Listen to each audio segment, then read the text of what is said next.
Good morning guys, তোমরা কেমন আছো? আই হোপ তোমরা অনেক ভালো আছো, সুস্থ আছো। তোমাদের ভালোবাসা তো আমরা অনেক ভালো আছি। তো যাই হোক, আজকে চৌদ্দ বছরের প্রথম দিন, তাই জন্য আমার আর তোমাদের দাদাভাইয়ের তরফ থেকে শুভ নববর্ষ সবাইকে, ছোটো বড় এবং সবাই ভালো করে দিনটা কাটাও, সবাই আনন্দ করো, যাতে সারা জীবন সবাই সবার সাথে ভালোভাবে থাকতে পারো।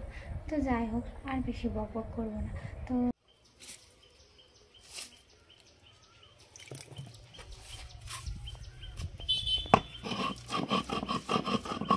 কি পারছো? আমার আর সময় আছে। তোমাদেরকে একটা কথা বলি, আমি কিন্তু সকালবেলা ইন্ট্রোটা নিতে পারিনি, যার কারণে স্নান করার পরেই কিন্তু তোমাদের সাথে ইন্ট্রোটা নিয়ে নিলাম। তো তোমরা কিছু মনে করো না। আর এদিকে দেখো, তোমাদের দাদাভাই কিন্তু হলুদ বেটে দিচ্ছে, কারণ আজকে হলুদ মেখে চান করবো।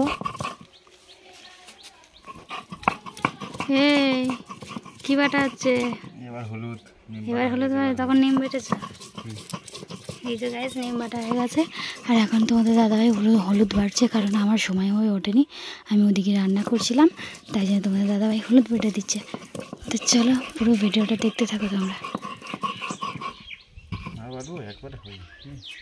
তোমাদের দাদাভাইয়ের কিন্তু হলুদ অলরেডি বাটা হয়ে গেছে। আর এই থালার মধ্যে জল কেন, কি করবে এই জল নিয়ে? আর এদিকে দেখো, তোমাদের দাদাভাই হাতের মধ্যে ধান আর সর্ষে কেনই বা নিয়েছে, সেটাই তোমাদের সাথে সব শেয়ার করবো। তো তোমরা পুরো ভিডিওটা দেখতে থাকো, কেউ কিন্তু স্কিপ করবে না। স্কিপ করলে কিন্তু বুঝতে পারবে না পয়লা বৈশাখে আমাদের বাড়িতে কী নিয়ম হয় না, সবটা তোমাদের সাথে শেয়ার করবো।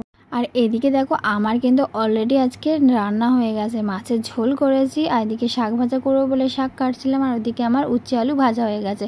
কারণ হচ্ছে আজকে আমাদের বাড়িতে এই রান্নাটাই হয়েছে, কেউ মাংস খাবে না, তাই মাংস রান্না হয়নি। স্নান টান করে আমি পুরো রেডি হয়ে গেছি, মানে পুরো ফুল রেডি নয়, মানে জাস্ট ঘরে গিয়ে একটা শাড়ি পরেছি। তো আজকে আমায় কে কী দিয়েছে এর আগে ভিডিওতে তোমাদের দেখানো হয়নি, তাই জন্য ভাবলাম কিনা যে এই ভিডিওতেই তোমাদের সাথে শেয়ার করি যে আমাকে কে কী দিয়েছে। তো চলো, বেশি বকবক করে তোমাদেরকে দেখাবো, তো চলো দেখতে থাকো। তো সবার প্রথম আগে বলি গাইস, তোমাদের দাদাভাইয়ের একটা ড্রেস দেখায়। সেটা হচ্ছে, এটা হচ্ছে ওর মা বাবা দিয়েছে, মানে মা আর কি দিয়েছে। এইটা গেঞ্জি, ও যেহেতু গরম পড়েছে ওই জন্য ফুল প্যান্ট নেয়নি, ও হাফ প্যান্ট নিয়েছে। তো যাই হোক, এটা ওর ড্রেস, মানে ও নিয়েছে আর কি। আর এটা হচ্ছে আমার, এতগুলো দেখো। এটা হচ্ছে, সবার আগে তোমাদেরকে বলি, এটা একটা প্যান্ট, তোমরা তো দেখেছো এই প্যান্টগুলো বেশিরভাগ এখন সবাই পরছে। তো আমারও ভাবলাম কি না একটা নেই, তাই জন্য তোমাদের দাদাভাই এই প্যান্টটা আর এই জামাটা আমাকে দিয়েছে। আর সঙ্গে এটা হচ্ছে একটা ব্লাউজ, সায়া, আর এই শাড়িটা, এটা হচ্ছে আমার মা দিয়েছে।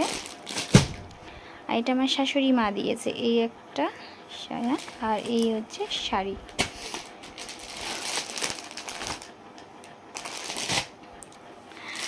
তো যাই হোক গাইস, এই তিনটে আমার, আর এইটা তোমাদের দাদাভাই। তো কেমন হয়েছে অবশ্যই কমেন্ট করে জানিও। তো চলো দেখতে থাকো পুরো ভিডিওটা। পয়লা বৈশাখ বলে কথা, নতুন তো জামা পরতেই হবে, তাই ভাবলাম কিনা সবার আগে তোমাদের দাদাভাই ড্রেসটাই পরে দেখি যে আমার কেমন লাগছে।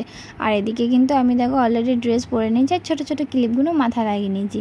আর জানি না আমাকে কেমন লাগছে, হয়তো খুব বাজে লাগছে। যাই হোক, যেমনই লাগুক না কেন না, তোমরা অবশ্যই কিন্তু আমাকে বলো কে কেমন লাগছে, কারণ যেহেতু তোমাদের দাদাভাই দিয়েছে বলে কথা। তো গাইস, এটা তোমাদের দাদাভাই কিনেছে, মানে আর কিনেছে বলতে ওর মা দিয়েছে। তো আর এদিকে দেখো, সব থেকে জিনিস একটা, ও এখনও পর্যন্ত প্যান্টের টিকিট কাটেনি। তো চলো, ওর ড্রেসটা কেমন হয়েছে বলবে, কারণ ও গরম পড়েছে ভীষণ, যার কারণে ও এরকম একটা ড্রেস কিনেছে। তো আমার তো বেশ পছন্দ হয়েছে, তোমাদের কেমন কী হয়েছে অবশ্যই কিন্তু কমেন্ট করে জানাবে। চলো দেখতে থাকো। আমরা সেজেগুজে ভাবলাম কিনা একটু ভিডিও করব, তার মধ্যেই কিন্তু এসে হাজির হয়ে গেল। তো যাই হোক, ভিডিওটা যদি ভালো লেগে থাকে তাহলে লাইক কমেন্ট অ্যান্ড শেয়ার করে দিও, আর আমাদের পাশে থেকো। তো যাই হোক, এইটা কি নিয়ম তোমরা জানো? কারণ পয়লা বৈশাখে আমাদের বাড়িতে এটা আসে, আর কি আসে, আর এখানে হলুদ জল আর সর্ষে, তারপরে ধান যেটা করেছিল সেটা নিয়মই এটা। তো দেখতে থাকো তোমরা।